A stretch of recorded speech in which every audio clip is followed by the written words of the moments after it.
Yesterday, I felt called to share a video on TikTok about race. This is a topic that many people shy away from, and a topic that I haven't really wanted to talk about because it is such a big one. But I shared a short part of it on TikTok yesterday and realized that there is so much more to say. And so I decided to come back on here today and to create a longer form video. And this is maybe going to be a rant because a lot of what I am sharing comes from my personal experience. And let's not forget that we live in a world where divide and conquer is a tactic that has been used for thousands of years to keep human beings separate. Because let us not forget that we are soul beings having a physical human experience. And the way the world has been manipulated and the way humanity has been enslaved is through a lack of spiritual knowledge and understanding. The world is controlled by psychological operations. We are fully in spiritual warfare today, except for the warfare that is taking place today is not the way wars took place once upon a time ago. Instead of going out and fighting on battlefields, where the real fight is going on is in our minds, our emotions, and even our body.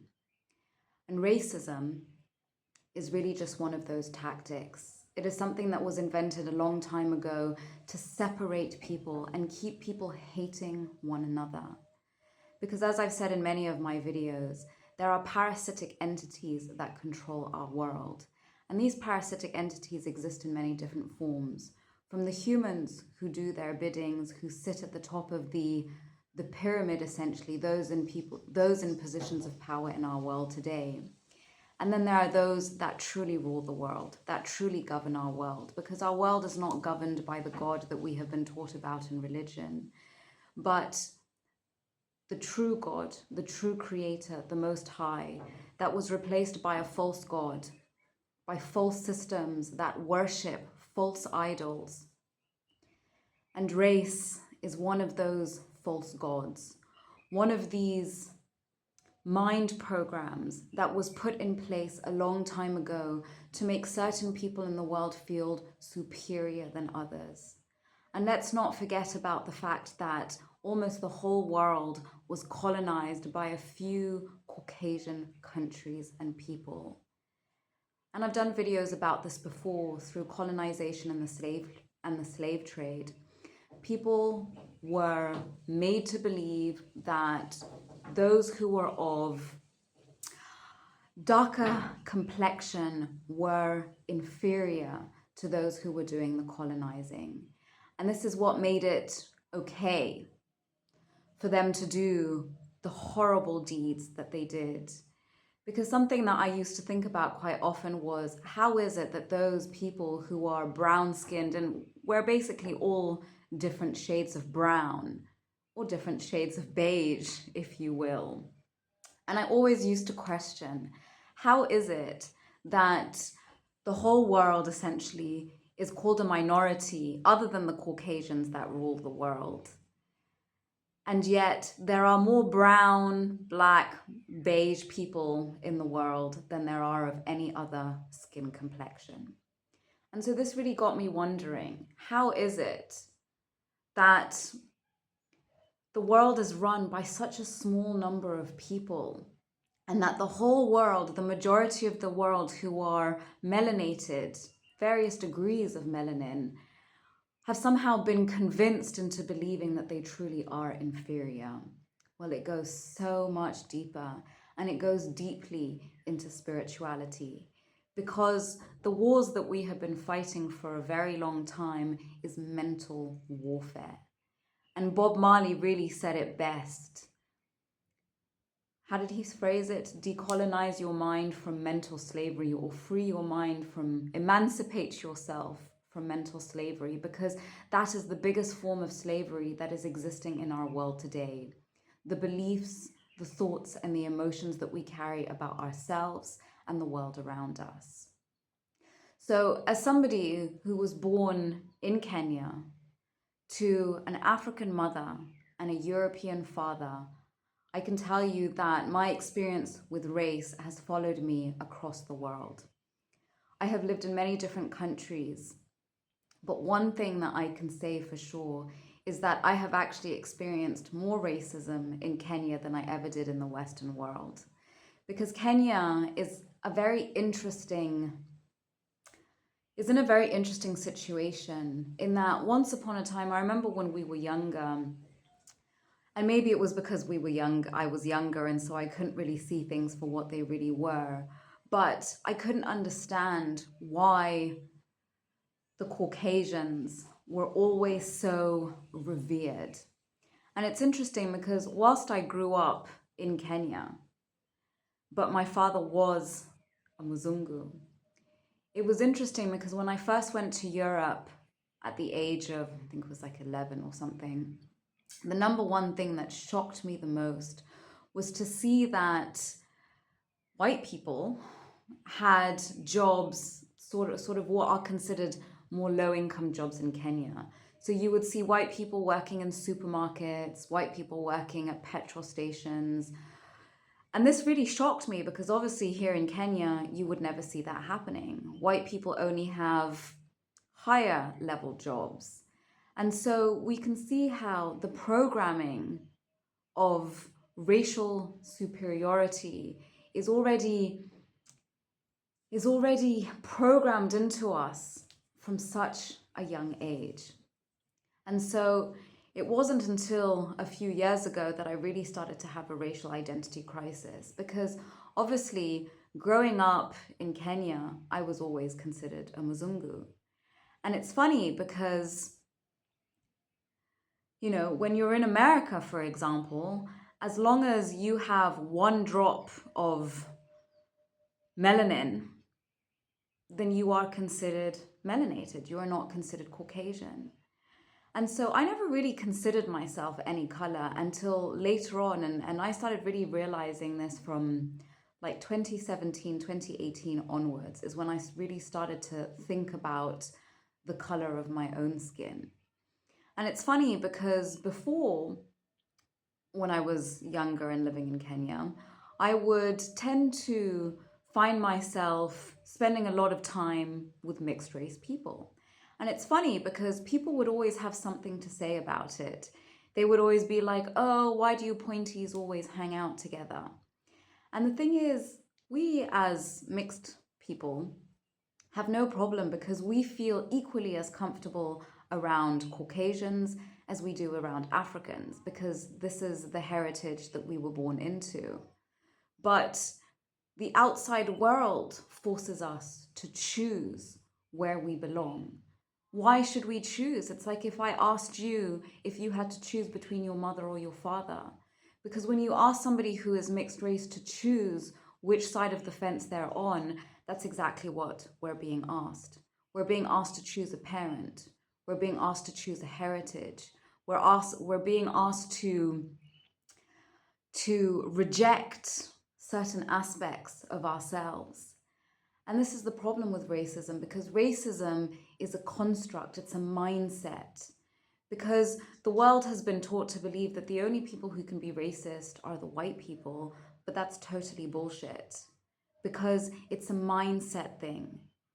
It's a mindset where one doesn't want to accept something that is different to themselves. And right now, the topic of race is extremely important because we are coming into a time where Africa is rising once again, which means that the African people finally are being given the opportunity to share their own stories, as opposed to having other people share the stories on our behalf. And so it shocks me that in 2025, there are still a lot of people out there in the world who really will never be able to accept that the Africans were once extremely advanced. And they still remained extremely advanced today. It is simply that the opportunities that white privilege offers those who are non-melanated are not the same as the ones that the melanated receive. And so the system has been stacked against those with melanin in their veins. And what shocks me the most is, depending on the variations and degrees of melanin, those with melanin in their skin will continue to oppress each other. And this is just how upside down this system is, that as Africans, we will always complain about the Caucasians, yet we continue to oppress each other each and every day. And it's funny because when I was living in Nairobi, I didn't really have these experiences as much because, well, people in Nairobi are just used to there being a lot of people from different backgrounds and ethnicities. But when I moved down to the coast, it was just shocking, the things that I experienced. The fact that people will really believe that the only way out for them is to get together with a Mzungu man or woman. And a lot of the time, these are young people who will accept to go and be with someone who is significantly older than them. Now, I really have a bone to pick with that because I am the byproduct of such a marriage. A man who was 36 years older than my mother. An old man. He was 65 when I was born. My mother was in her early 30s. And so when I see, and I live in Diani Beach, where more and more, wherever you go, you see these disgusting, and I'm just going to say it for what it is because I find it disgusting. You see these old, shriveled, disgusting old men with beautiful young Kenyan women. And it's so sad because if these women were not living in poverty and were not living in a system that rejects everything about them, they would never be with these men. But the system has programmed them into believing that the only way for them to gain true freedom is to give away their sovereignty, is to give away what they have to offer, their beauty, their body, their energy, to men who are essentially feeding off of their energy, because that is what is happening. What most people don't realize is that the word sex means sacred energy exchange. So that when you are engaging in what was once a sacred act, you are exchanging energy. But what does a young, beautiful woman energetically have to take from an old, shriveled man? Not much. And this is why women who are sex workers and escorts, essentially, they are drained of their life force by all the different men that take their energy when they engage in the sexual act. And so, again, what most of these beautiful women don't realize is they think that just because these men have Caucasian skin, they believe that that's their ticket out. But what few realize is that these men are nobodies. They're losers. They literally can't get women in their own countries because they're so vile and disgusting and have nothing to offer, that they come to Africa, where they know that they will be praised like gods. Because we complain as Africans about what the Caucasians come and do in our countries and what these foreigners come and do in our countries, because it's not just the Caucasians. The Arabs have also played a major part. And now I really want to highlight here that not all people who don't hold melanin are racist, because it's really a people thing. It's not a color thing anymore. There are Caucasians out there that have fought alongside Africans and that have fought to help African and melanated people get the recognition that they deserve. So we have to stop playing by these labels that were put in place to keep us small, to keep us disconnected from our power, to keep us hating our melanin, which is the seat of our spiritual power. Because melanin isn't just about giving us pigment. Melanin is connected to our pineal gland. The pineal gland, which is what is called the spiritual eye. The more melanin one has, the more spiritual abilities one has, because melanin is a superconductor. Which is why no matter how much they try to oppress the melanated, no matter how much they've tried to strip us of our humanity, they just can't do it. Because the original template of the human being was melanated. We were divine creatures, divine beings created to manifest the divine in human form. That is why, despite the oppression of the melanated, they have created some of the most incredible things to do today. They are some of the most incredible artists, musicians, dancers, athletes, inventors. The only problem is that they never get the credit. Others take the credit on their behalf. Why? Because we are actively praising the people who oppress us. Because of the false white God and the false white Jesus that was introduced at the time of colonization and slavery, we have literally been programmed to believe that the less melanin you have, the more superior you are. But that is not true. I can tell you one thing, is that when I was living in Europe, I couldn't wait to get back to Africa. I hated Europe. I never felt comfortable there. I couldn't understand why people were so cold, and especially coming from a country like Kenya where people are so warm, welcoming, helpful, supportive. Moving to a country like France, where people do not at all have that same mentality, I found it really difficult to live there. I missed the nature, I missed the sun, but most importantly, I missed the people. You know, here in Kenya, if something happens and your car breaks down on the side of the road, you're going to have a whole bunch of people coming to help you. Whereas if you break down in Europe, there is not one single car that will come and help you. People can be dying in the street in Europe and people will just walk by and feel nothing. That doesn't happen in Europe. That doesn't happen in Africa, sorry. It doesn't happen in Kenya. If your neighbor is dying of hunger, you're going to share your food. That is the difference between those with melanin and those without. At least those with full melanin, there is more humanity amongst the melanated than not. And now this is where the paradox comes in, because I have also never seen people hate each other more than the way Africans can hate one another. Here on the coast, when you see the amount of the jealousy that people have for one another, when somebody starts to succeed in a family, the first thing they do is, rather than praise them and congratulate them and realize that this might be their ticket out of abject poverty and struggle and challenge, they throw black magic at them. So again, instead of using our powerful magic to help ourselves elevate, we use our magic to curse one another. And that is the problem, because instead of going after the people who are truly oppressing us, we continue to oppress ourselves, because we have been sold this false truth that melanin means inferiority. And that is just not true.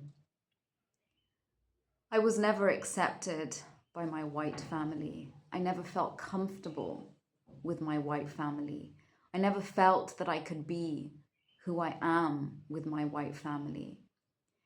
And it wasn't until one day when I was working that a friend of mine told me, "Your boss is extremely racist." But I couldn't see it.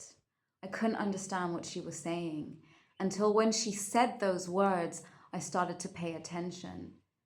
And what I realized, which was so heartbreaking, was that the reason I couldn't recognize when I was being the victim, should I say, of racism, was because my father was an extremely racist man.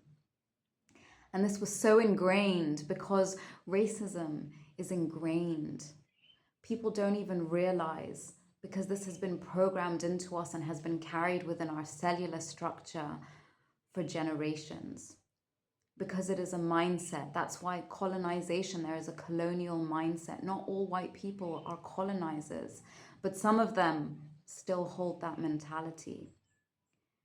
And so my father would say things to me like, no eating African food under my roof.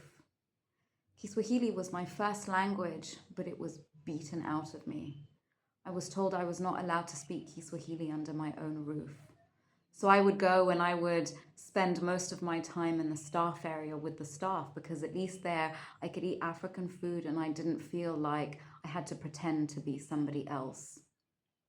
And the thing is, a lot of these Mzungus who marry African women, they only do so to be able to say, I'm not racist.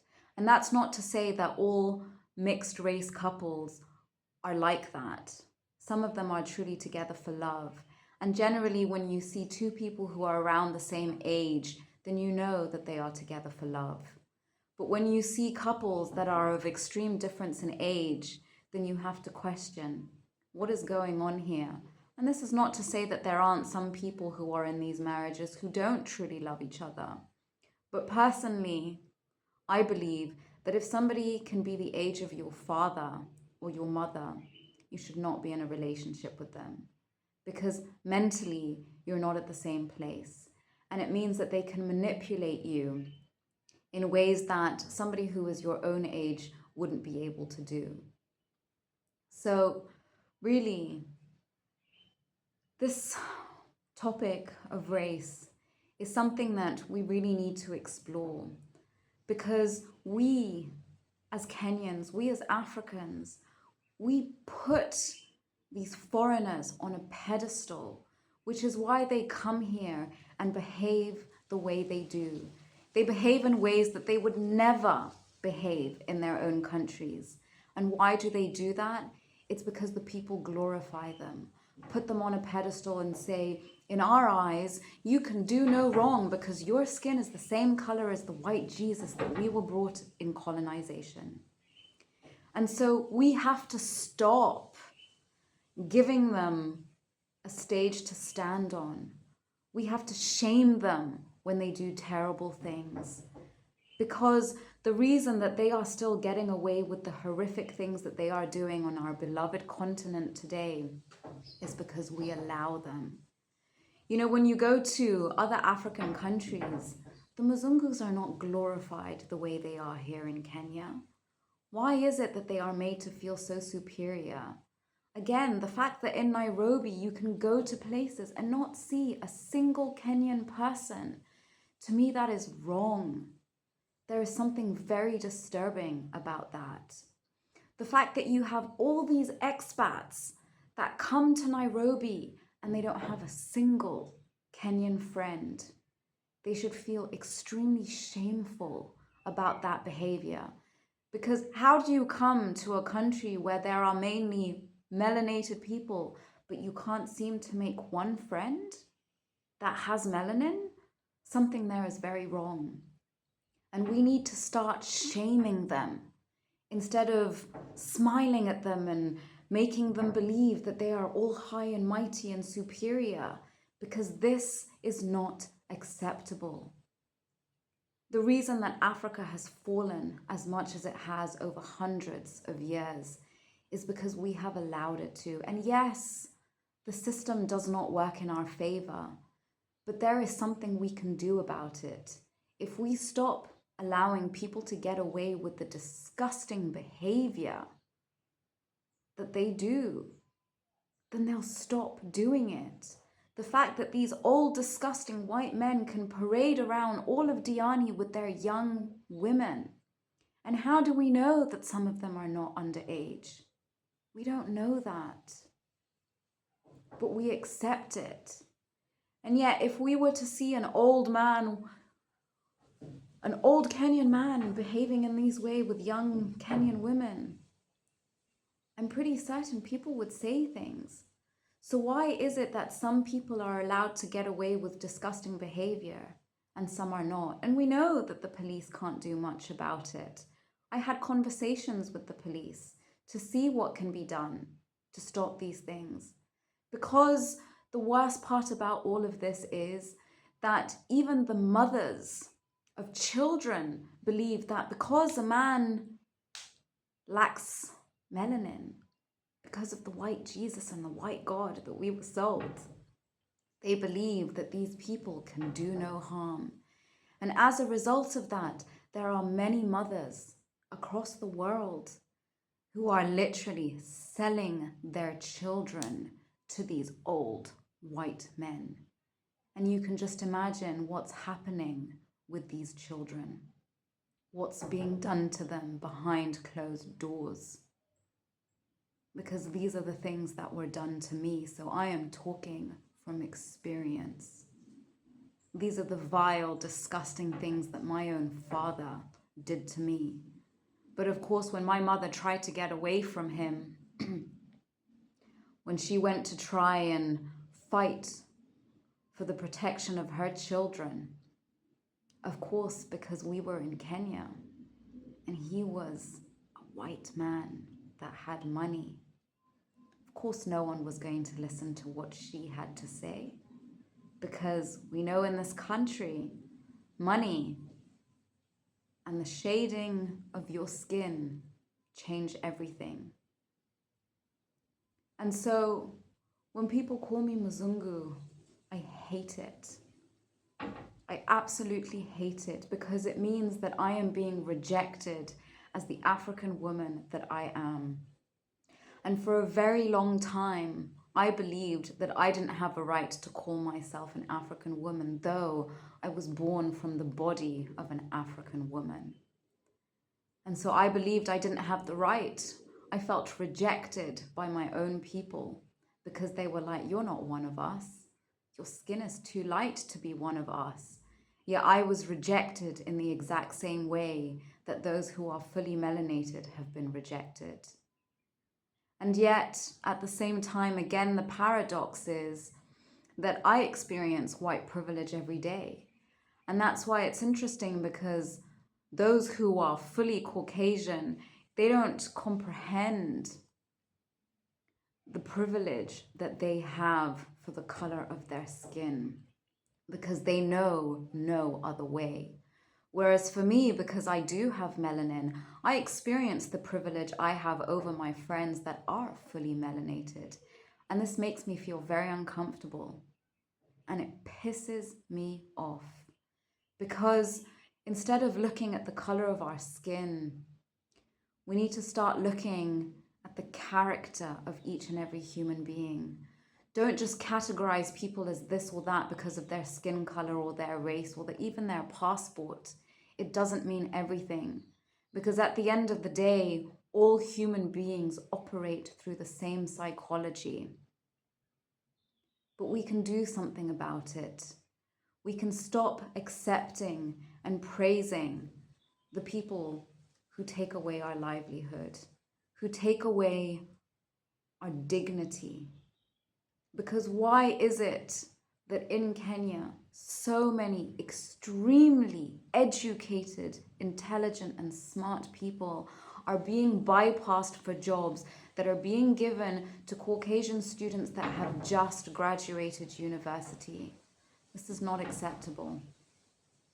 And it happens because we allow it. So we need to stop allowing these foreigners to feel so privileged that they can get away with their disgusting behavior. We need to stop bowing down to their whims and desires, because if they can't do it at home, they cannot fucking do it here. And we have to be the ones to enforce it, because that is the only way that things will change. Shame does great things. When people are seen and people are made to feel bad about what they are doing, and that is a narcissist's worst nightmare. This is why narcissists pretend to be someone that they are not, because they do not want to be seen for who they really are. So it is our responsibility to shine light on those who are narcissists and operating out of narcissistic behavior, because it is the only way that it will change. Embrace your melanin, because the Most High makes no mistakes. You were made exactly as you are for a reason. And now is the time for Africa to rise. And all those, no matter the color of your skin, all those that oppose the rising of Africa and her people, let me tell you, the Great Mother is here, because again, we were taught that we came in from a man god. It's nonsense. No human being can be created without a man and a woman. So just as there is a man god, there is its feminine counterpart, the Great Mother. And the Great Mother is awakening. That's why we talk of Mother Africa. And we are remembering the power of our melanin. We are remembering the power of our magic. And we are being asked to use it for the right reasons, not to curse and oppress our fellow brothers and sisters, but to elevate them and to create the world in which we have always wanted to live, a world in which we experience harmony, love, justice, peace, togetherness, connection, instead of one of everything that we have been experiencing for hundreds of years. Now is time to remove hatred from our heart and to accept everyone, rather than getting stuck behind labels, looking at the person and saying, okay, let me strip away the judgment that I hold because of their color, because of their skin tone, because of this and because of that, but just look at the person, the human being, because we are all human beings and we all bleed the same color. We are all made the same. And it is time that we unite as a people. It is time that we stop elevating some over others, that we only elevate those that hold the qualities that the divine and the Most High wanted us to uphold. So yes, this is my story. This is the unfairness of the world we live in. But we have to talk about these things, because if we don't talk about them, they continue to happen. They continue to happen in the open, but no one feels the courage or the strength to do something about it. But we can stop it from happening by stopping to allow it to be upheld, by stopping to support it. And the next time something happens, say something. Because unfortunately, it's true. A lot of Caucasians are extremely ignorant because of their white privilege. And this doesn't make them bad people. It simply means that they don't know. And if you have the opportunity to educate them, then do. Some might not want to hear it, but some might. And some will change as a result of the information that you are sharing with them. So, let's keep changing the world together, and let's keep having these conversations openly so we can change the mindsets of those who have yet to understand what they are unconsciously upholding.